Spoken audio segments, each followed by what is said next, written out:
All right. Hello, everyone, and welcome to this ECIPE online conversation about China, its economic openness, and the climate of doing business in China.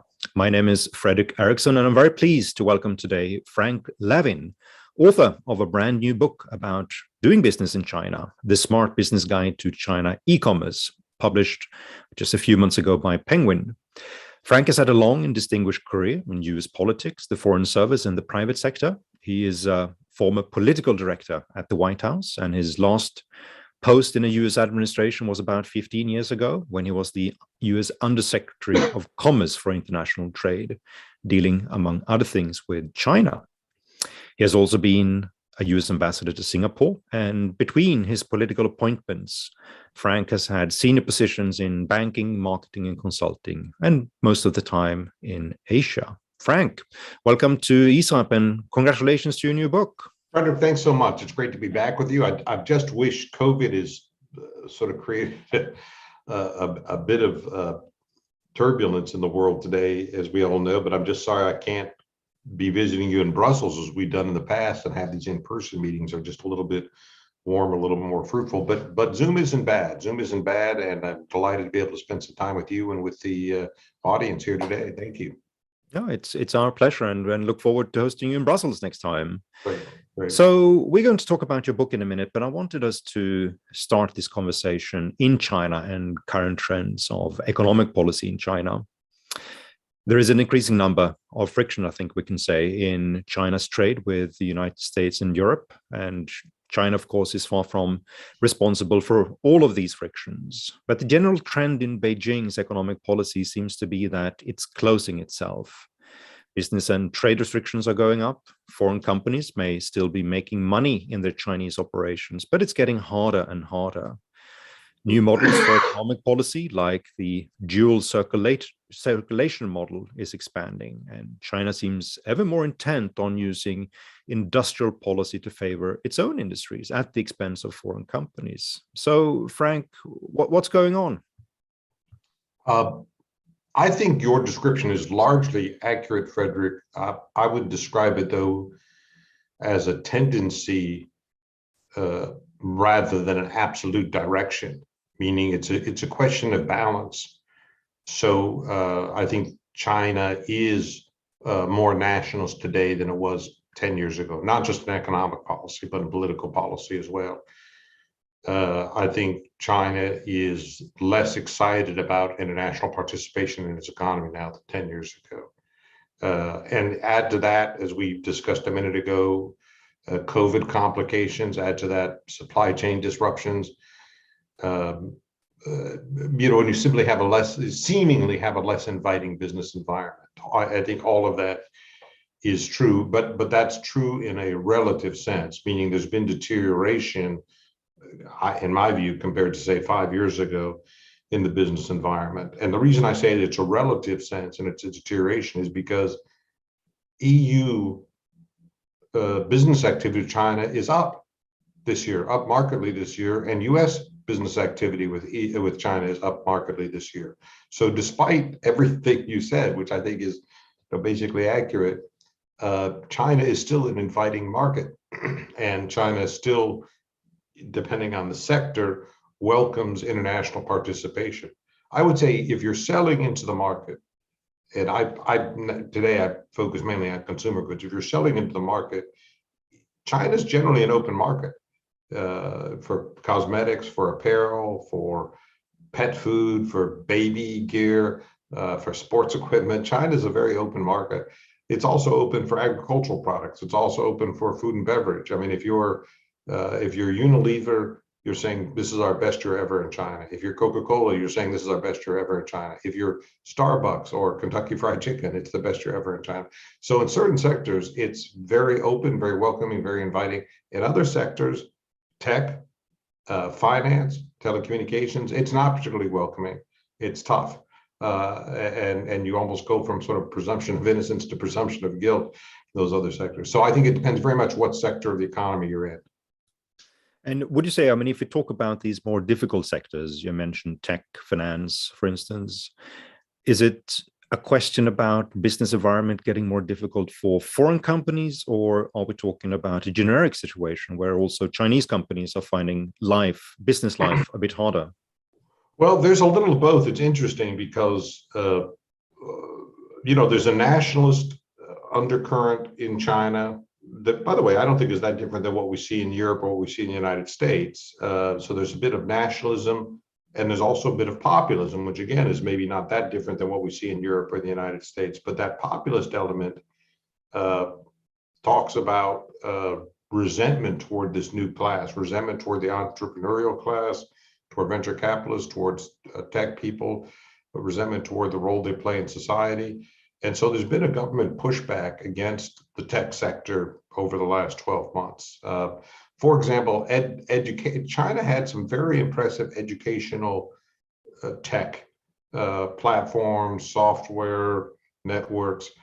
The government decreed that these cannot be for profit, that it's unseemly or not, doesn't lend itself towards social harmony if people are profiting from educational software. And so it really hammered that whole sector. And I think something like 30 ed tech companies went out of business over the last 6 months.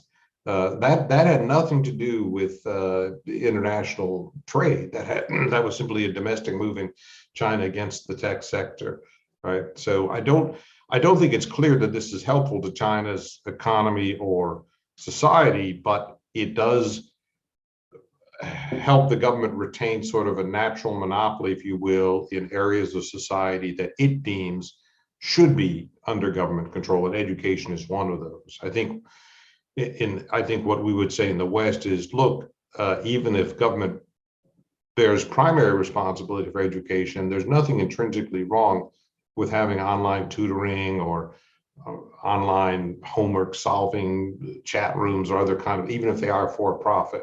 And these can actually bolster ultimate educational attainment if you allow for these. And there's always going to be the student who has non-traditional needs. Think of a student in a remote area, or somebody who wants exotic language training. If you want to study Latin and the local school system doesn't teach Latin, you can find this online. So there's a lot of good arguments for it, but China's gone in a different way. But is the basic proposition here that we are, in a way, seeing a China which is perhaps normalizing itself, and it's following the sort of pathway that many other countries in the past have seen after a period of very rapid economic growth, which has created, of course, a gilded class of entrepreneurs and others that have the resources to basically pay their way through society. And now you have sort of more of a political reaction to it. It's about redistribution, about cutting down the size of entrepreneurs. Is that what it's all about? Well, I think that is an important factor. I was reflecting on this because if we look at the old Soviet model before the collapse of the Soviet Union, the Eastern Europe, satellites, Cuba, North Korea, none of these societies had a successful economy to speak of. I mean, East Germany was more prosperous than other elements, but there was no alternative path to success in any of these societies except through the party apparatus, more or less. I mean, you could be maybe a famous athlete, or you could be a chess grandmaster, but if you wanted the dacha in the Soviet Union and you wanted a car, you had to be a party member. And what's happened in China is say, look, you have many paths. There are many paths. You can start your own company. You can go work for a bank. You can go manage a bunch of Starbucks. And you can have a successful, happy life completely outside of government or party control. So no communist system has ever dealt with this kind of proliferation of channels. And I think some of this is a little bit of a pushback against the tech space. I think the message to the tech community is, regardless of how successful you are, regardless of how many ideas you have, when it comes to government, areas of government purview, we call the shots. We, the government, call the shots. All right. So you have latitude in the private sector. You have latitude in goods and services, but we run the show when it comes to government policy. I mean, one thing I find a bit perhaps paradoxical, even odd in this scenario is that, I mean, if you would take sort of a more aggregate view on the Chinese economy, you would see that it's had a remarkable growth of its industrial sector over the past 30, 40 years. And now you have economic diversification, economic modernization, which means that they're beginning to grow in non-industrial sectors. On the back of growing income, growing consumption, they want perhaps to make sure that their own service sector is going to benefit, that is going to have a bit of a head start against foreign companies. So they want to give some privileges to those, and make sure that the consumption rate that we're going to find in China over the next 20, 30 years is also going to lead to Chinese companies that are not just successful in China, but also successful globally. But that doesn't seem to be the case. I mean, it seems to be sort of they are cutting back on services. They want to limit entrepreneurship and dynamism and experimentation in the services sector.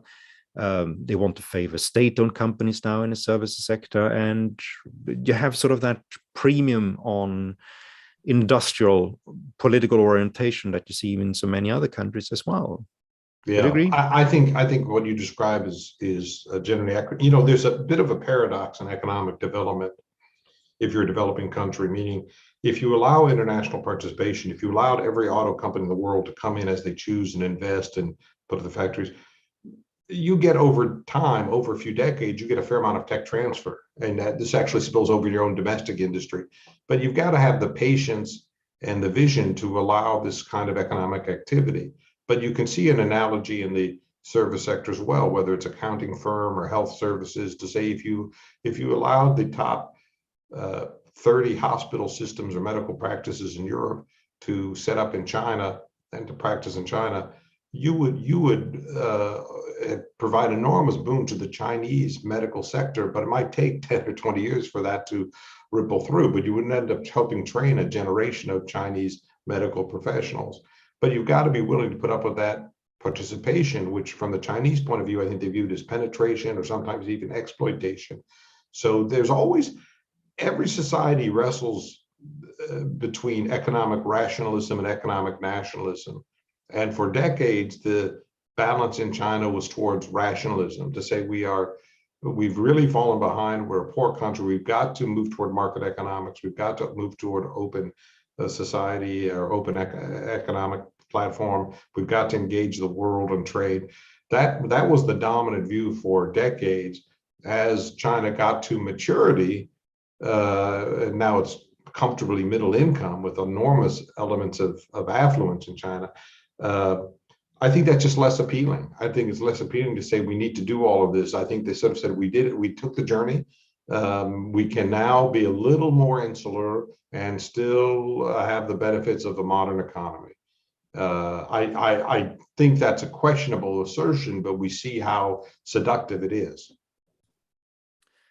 And what's the expectation for the future then? I mean, do you expect sort of this rebalancing between economic rationalism and economic nationalism to continue in the nationalist direction, or you think there could be sort of some pushback against it, or at least that the cost of making those type of choices are, you know, soon going to emerge, and there will be a consequence for the Chinese economy? I'll tell you this: I don't think we'll see radical changes this year, because this is a political year in China. The Party Congress meets at the end of the year, and it is expected that President Xi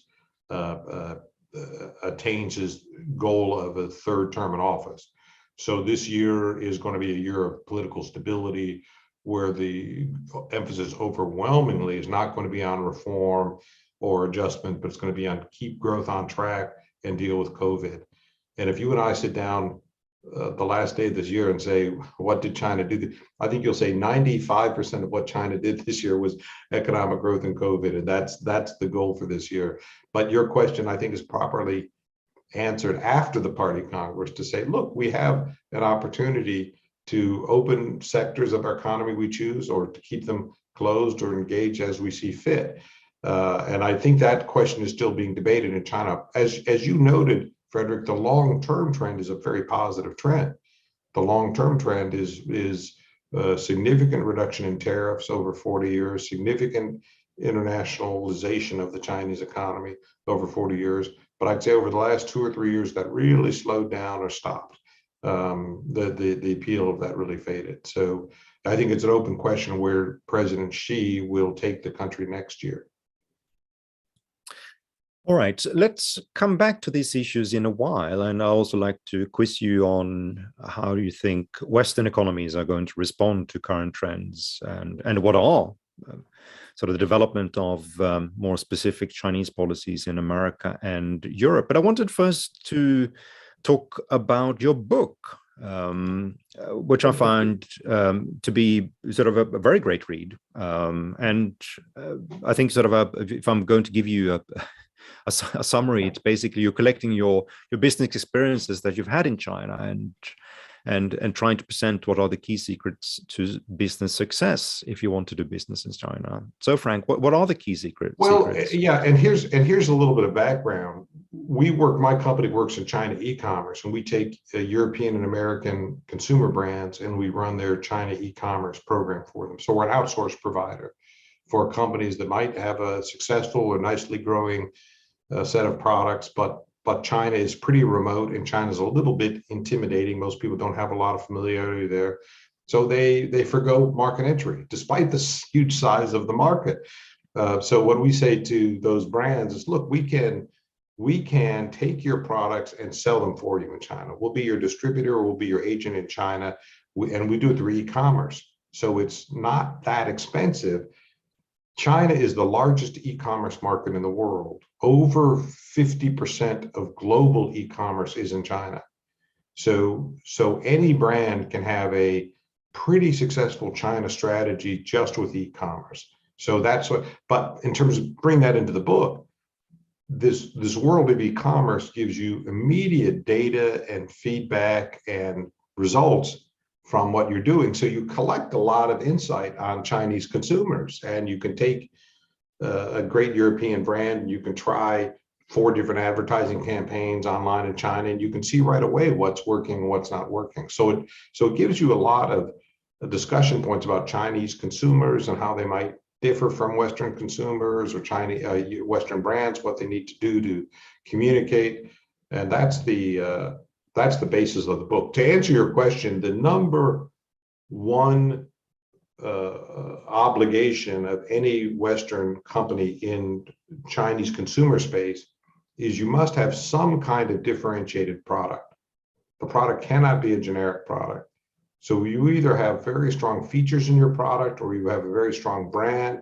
There has to be something about your product that is special or different or attractive or unusual. But if you're simply showing up in China and saying, I have a pen, they say, well, China's got pens. China is not waiting for your pen. Now, if you say this is a Mont Blanc pen, it's maybe the finest pen in the world, and it's a fabulous gift because it shows respect and it shows artisanal strengths. Then you say, all right, we have something I think we can work with. So you have to get out of the generic space, out of the mass space, and you're almost by definition in the premium or luxury kind of space. But the European luxury goods do extremely well in China, and the premium and super premium goods do as well. I mean, there's that upper strata of Chinese consumers who are hungry for these products the same way European or American consumers are hungry for these products, and e-commerce makes it attainable. So what companies have had great success then in China? Can you give us a couple of examples that, European American companies that have really come through? And yeah, you'd almost say, Frederick, the definition of a global brand is a brand that has meaning in multiple cultures, multiple societies, and so forth. So when I think of the brands that do well in China, Mercedes-Benz is fabulously successful. I think it's Daimler's #1 market outside of Germany is China. IKEA does extremely well in China for the same reasons that it does well elsewhere, because it's very good value for money, very functional, very easy to put together, and some of the same considerations. You have smaller apartments and smaller family sizes.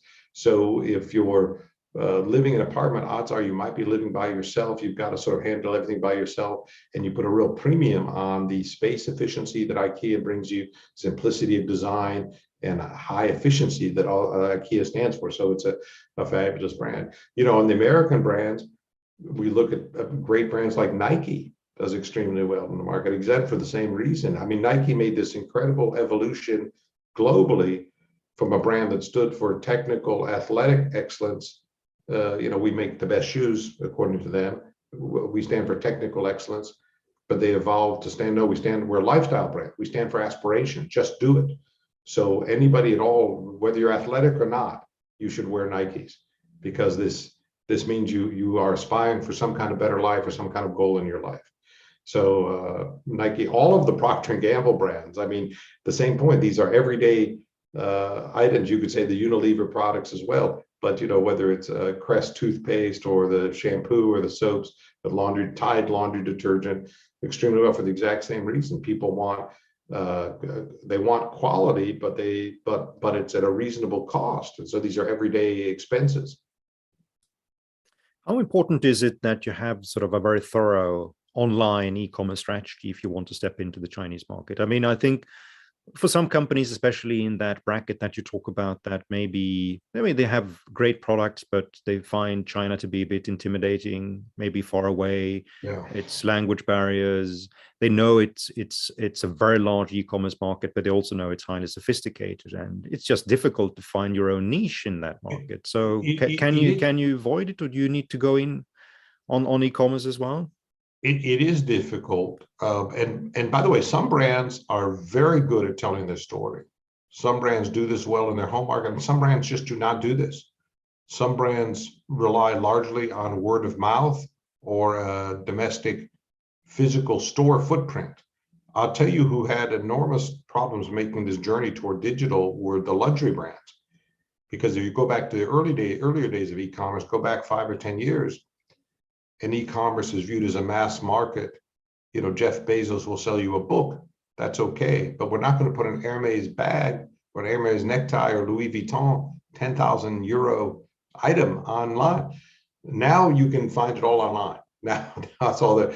But it was a journey for the luxury companies, because they said digital advertising itself is mass market, and we don't want to do that. It can reduce brand value. But I think they've all accommodated themselves to that. So what we'd say, it's not so much a China point as it's an internationalization point. If you want to go into a new market, you're losing your home market advantage. And in your home market, you have extraordinary word of mouth, very high degree of familiarization. Not only did, you know, every family in your home country grew up with this, but their parents grew up with it as well. So everybody knows. So really the name of the game in your home market might just be distribution. You don't even have to worry about advertising. You don't have to worry about explaining yourself. But in China, of course, or any new market, you don't have word of mouth. You don't have familiarization. You don't have distribution. You're an exotic product or niche product. So you have to court the customer. You have to explain yourself and talk to your users. I'll tell you, we worked with a major American food product company selling peanut butter in China. And peanut butter is not part of the diet. And although certainly peanuts are, the food itself is, but peanut butter as a sandwich spread is completely exotic use. And this company had never explained what peanut butter was for, because every single household in America had this product, used this product, their parents used this product. It was ubiquitous. It's obligatory. You have to have a peanut butter sandwich or peanut butter jelly sandwich. So you don't have to explain to the American consumer. But in China, you have to say, listen, is this a health food? Is this nutritious? Is this just an efficient food because you can carry a sandwich with you? So it's a good workplace food? Is it a snack food? What is the point of peanut butter? And what kind of moms buy peanut butter for their kids? So you have to tell some kind of story about yourself and be able to you have to allow the consumer to fall in love with you, right? And this is hard, I think, for established brands, because their starting point is, well, everybody does love me, right? And you say, well, no, in your home market, everybody loves you. In new market, people don't necessarily love you. So how do you tell your story? That's a key differentiator in the digital space. And to answer the question specifically, yeah, you really need to be online in China. Even if half of your sales are offline, your brand will be understood and perceived and discussed online. China is a digital nation. And particularly when it comes to consumer behavior, it's a digital nation. So the consumer will research online, evaluate online, discuss you online, look at rating sites online. The entire brand identity is online. So what I would say to any brand is, there is a conversation taking place right now about your brand. Everybody's in this conversation, except you. You have to join the conversation. Some brands are very good. By the way, the beauty brands, the cosmetics brands are very good at this. There's something about the audience or their product, but the audience in their home market wants a digital conversation, wants to discuss it, use it, show it, right? And so they already have this in their DNA, that we need to be digitally active. We need to discuss our product with our customer base. So the beauty brands do extremely well in China because they have this strength. Let's come in a minute to a few risks that I think a lot of companies are trying to weigh in when they think about China. But let me first ask you, so what are the most common mistakes that companies make when they step into China? I mean, I suppose we've covered a few of them already indirectly, in the sense that they don't have a strong online presence, or that they may come in with a product which is generic and they don't try to find sort of their own story in China about it. But is it something else that many companies have done wrong? Else. I see this in America, and I suspect we see the same thing in the EU experience, is that a company learns the wrong lesson, so to speak, from EU expansion or from US North America expansion, which is to say you can have a really nice brand, great product slate, and they've spent 20 or 30 years building out an EU presence. And they're in 10 markets now, and they have 300 million euros of revenue. So that's a really nice story. And then they go to China and they hit all sorts of headwinds and bad news, and nothing really works out. Well, how could this be? Because we've already established that they're in 10 markets at 300 million. Something's working, something really lovely about this product.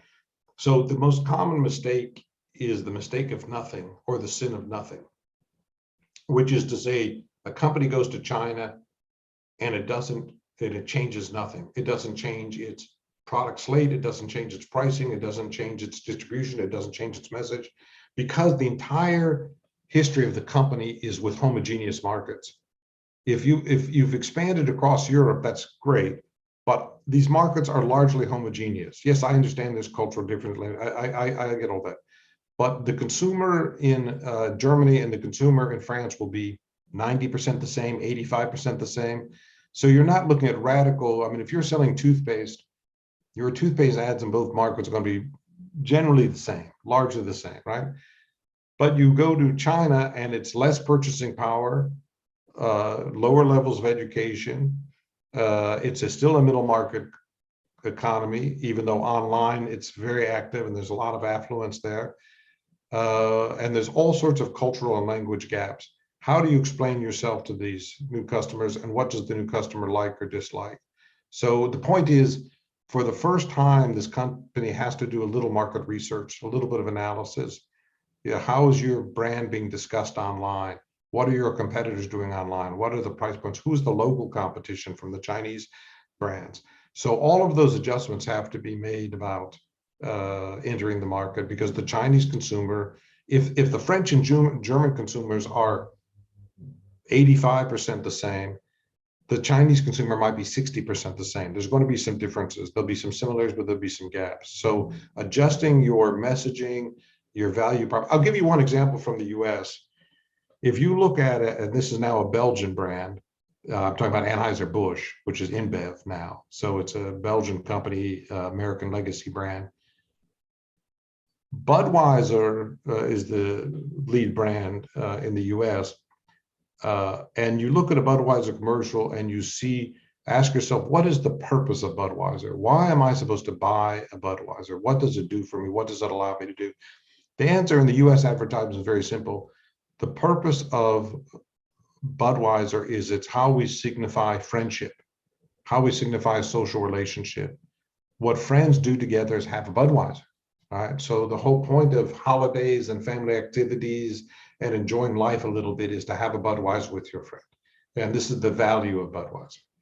If you look at the Chinese Budweiser ads, they're much more likely to portray Budweiser in terms of business success. The point of a Budweiser is not to signify friendship, but to signify success. A Budweiser is what you drink after you've made the sale or you've closed the deal or you've met your numbers or you deserve some kind of reward. So it is a triumph event that you have prevailed, you have succeeded, and you are so signifying with the Budweiser. So it's the exact same product, the exact same can, but you could say the social cultural context is different.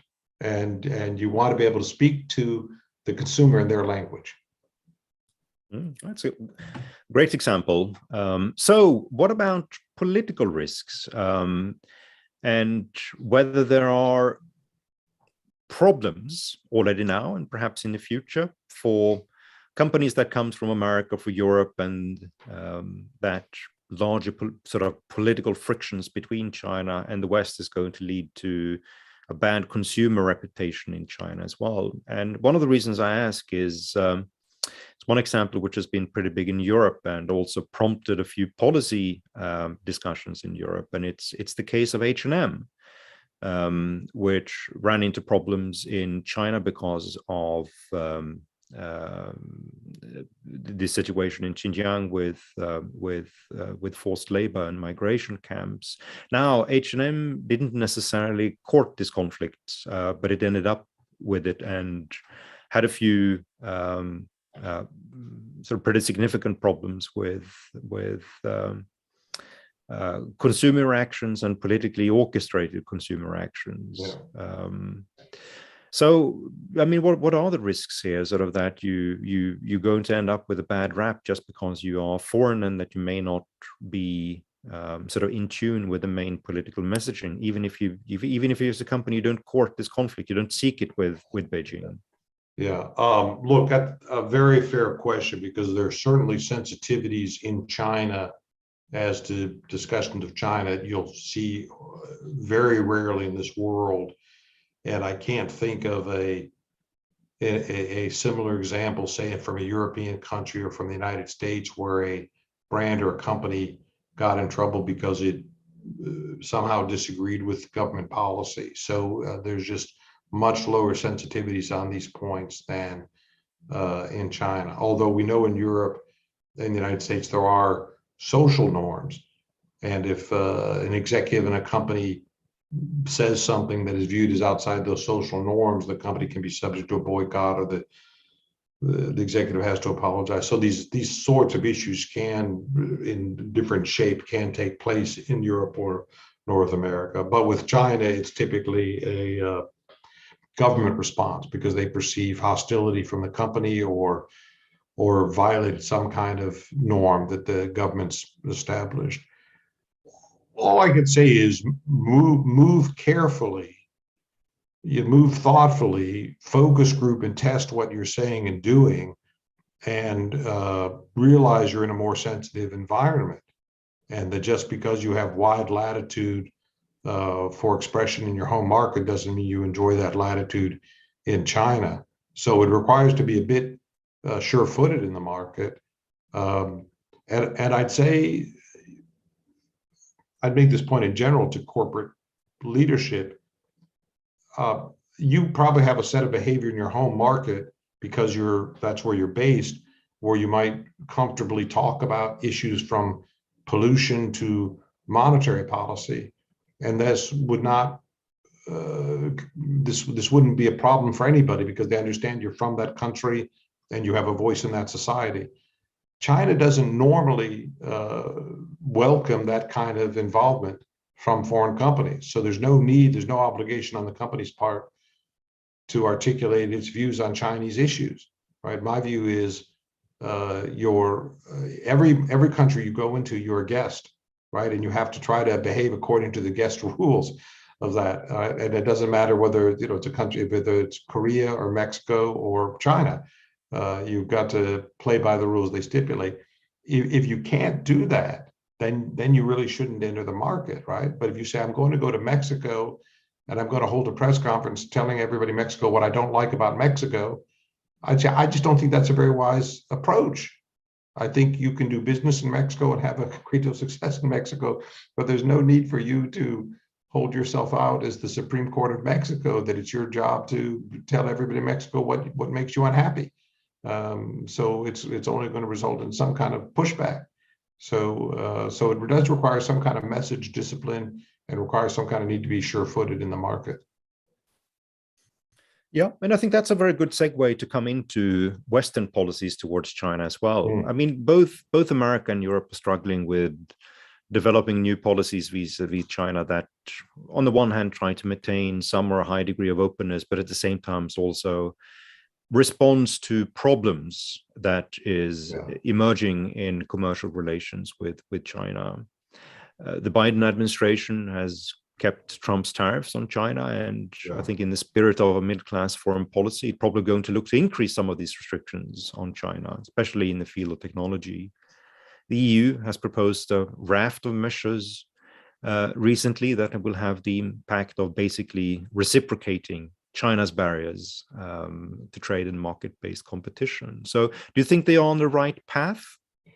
I think there's something that's missing there. No, I have trouble giving them high marks. I think what's missing there is seeing China as part of a global economic policy or global trade strategy. In other words, if you're trying to get some kind of better behavior from China, better trade behavior, better economic behavior from China, one of the most important steps to Europe and the US can take is to work with third countries, work with third parties. And that way you can induce China to behave better. Meaning, if US were to join the TPP, which Trump and Biden have forsaken, but that would at least raise the cost to China of economic inefficiencies.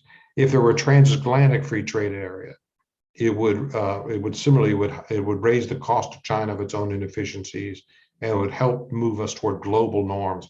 What if you had a US-European accord on automobiles, meaning everything from pollution control to telemetrics to autonomous vehicles, so that basically any car sold in one market could automatically be sold in the other market?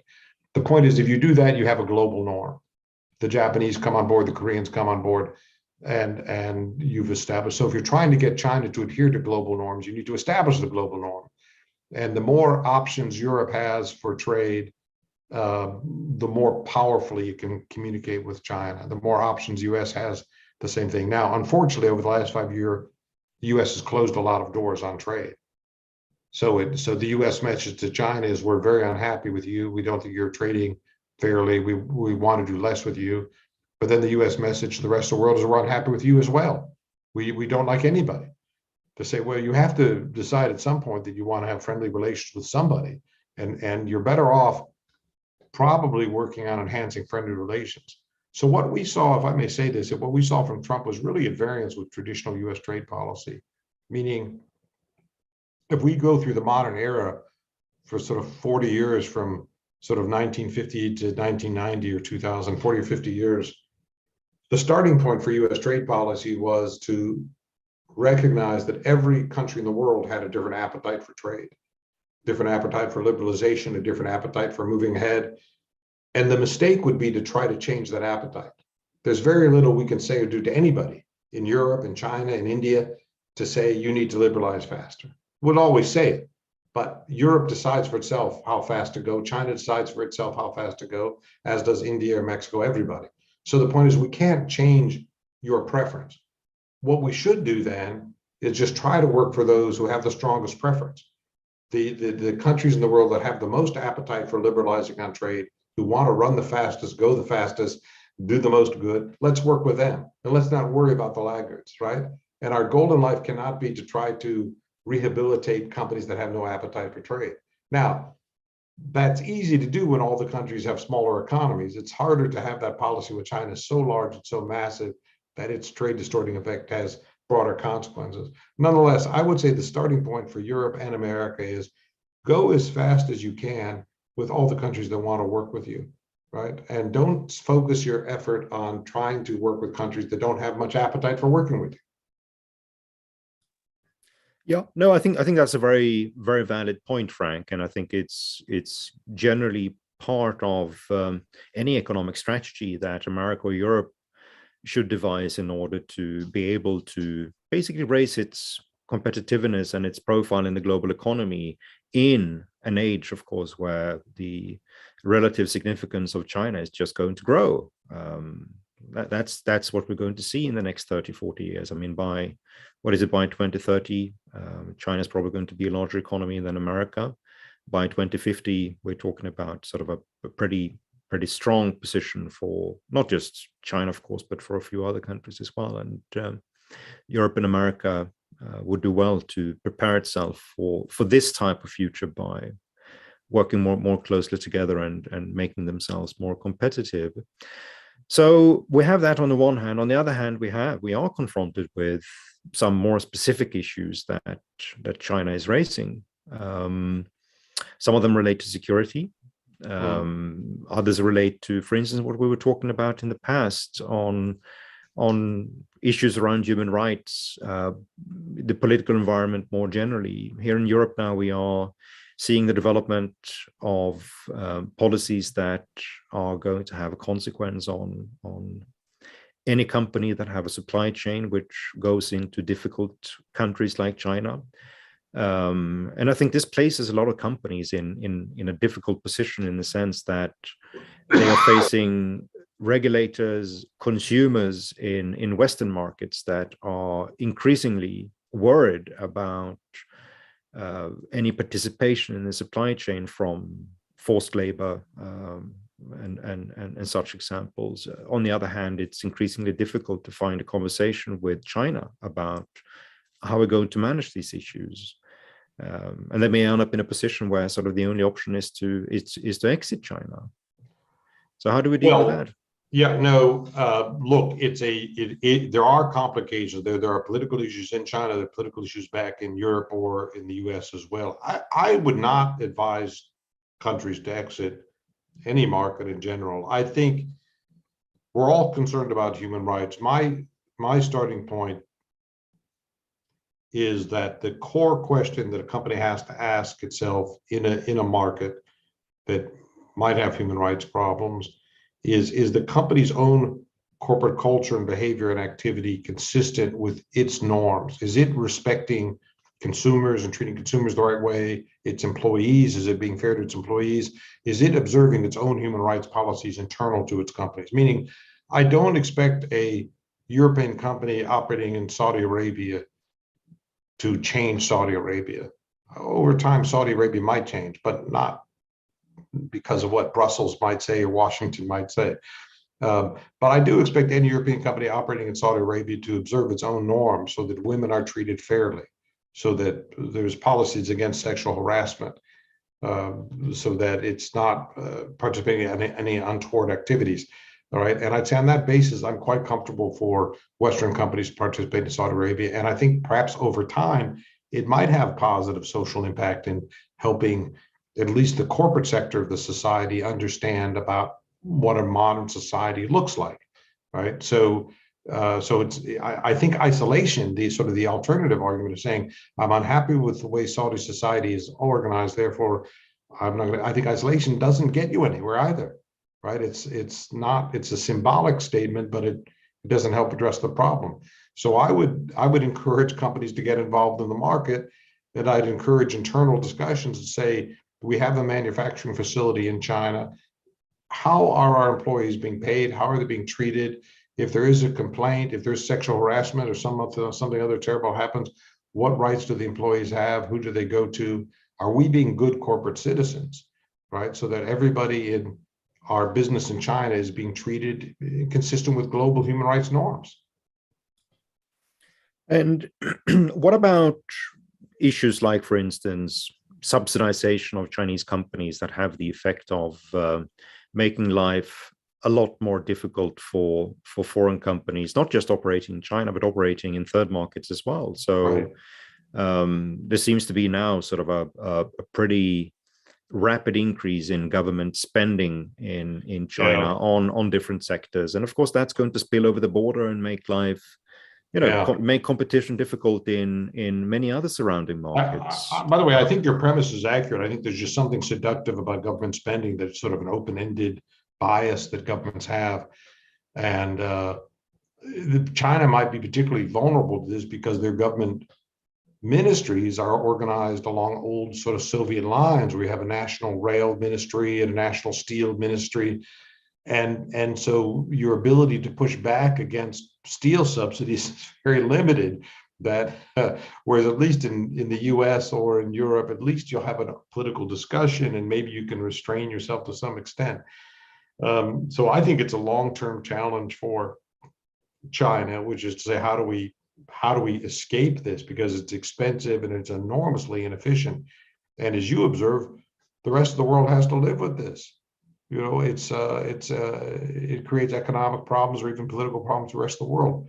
By the way, I would say in some respects, taking the subsidies might be the best course of action, meaning if you're the European or America, meaning this is what Angela Merkel did with solar panels.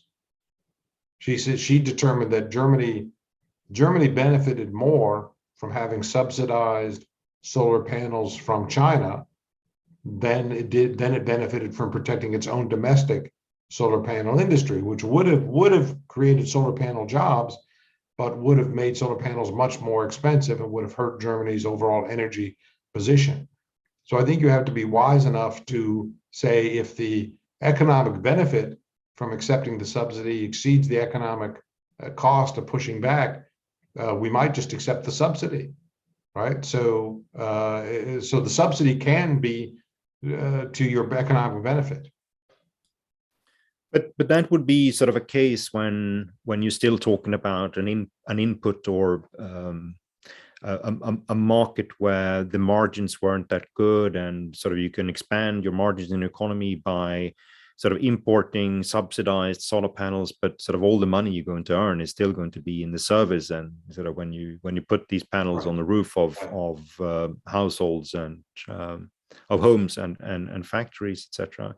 But what in situations where we're talking about sort of frontline innovative sectors, where America, Europe, they've sort of spent enormous amounts of research money to develop innovative products, and suddenly they're being cut out of China or the Chinese market, and they find that they are competing with Chinese producers in third markets that substantially undercut the prices and basically drive competition out. How do we deal with that? And by the way, you see elements of what you described even in traditional industries such as steel, where you have government subsidies in that industry, where I think there's no question that both US and Europe want a domestic steel industry, and there's certainly strong economic logic for this industry.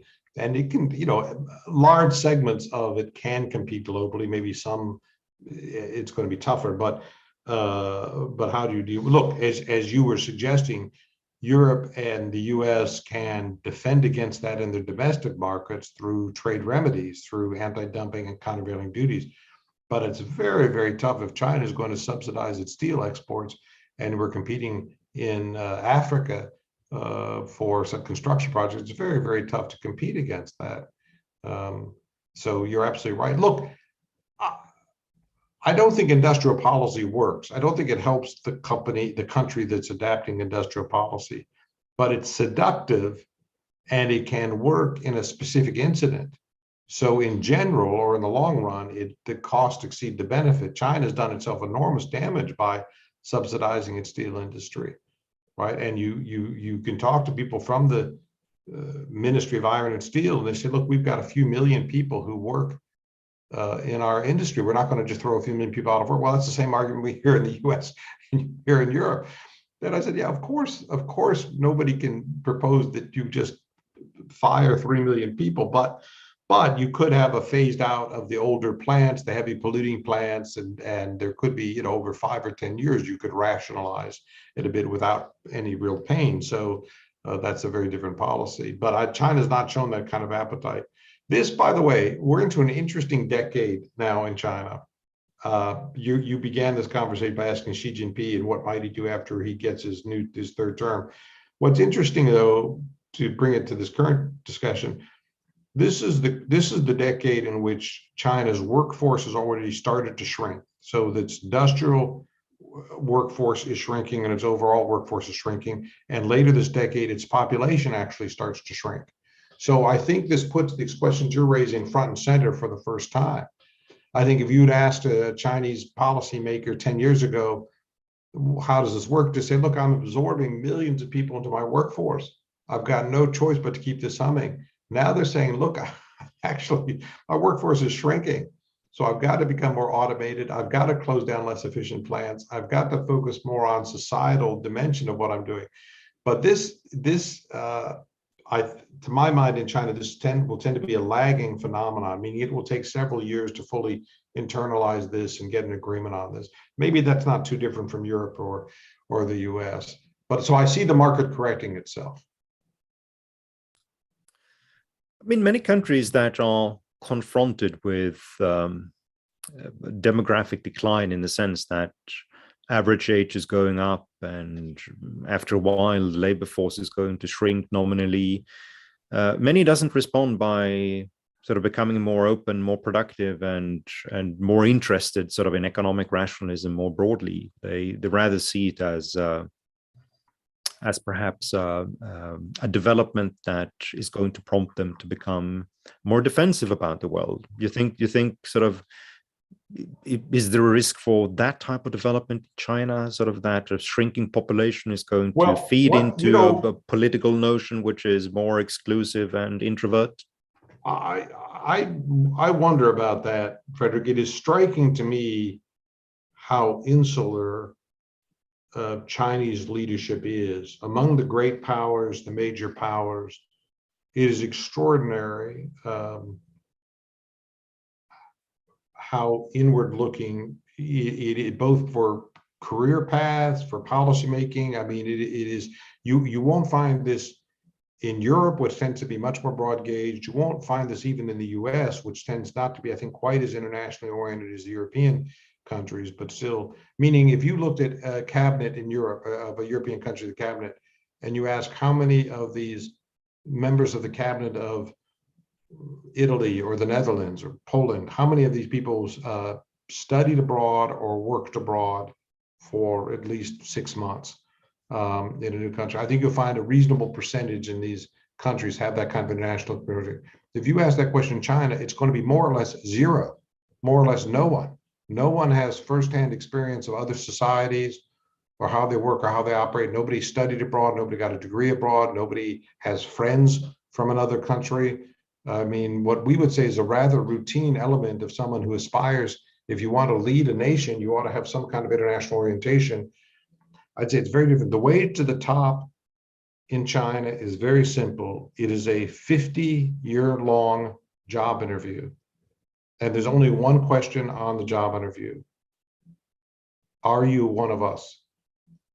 So the only real criteria for advancement is cohesion in China. And by the way, it's extremely effective. It's extremely powerful. It keeps the system intact. So you be careful about denigrating it. But boy, it also results in a high degree of insularity, right? Whereas you'd say, well, what's the key to the top in, France or Germany or the United States is, some kind of performance, but some kind of work in a system that involves different points of view or different societies or differences that you've been allowed to mediate disagreements, and you're comfortable in that kind of environment. And would you say already now, and perhaps even more in the future, that this insularity has also started to spread in the economic sector, not just in the political sector?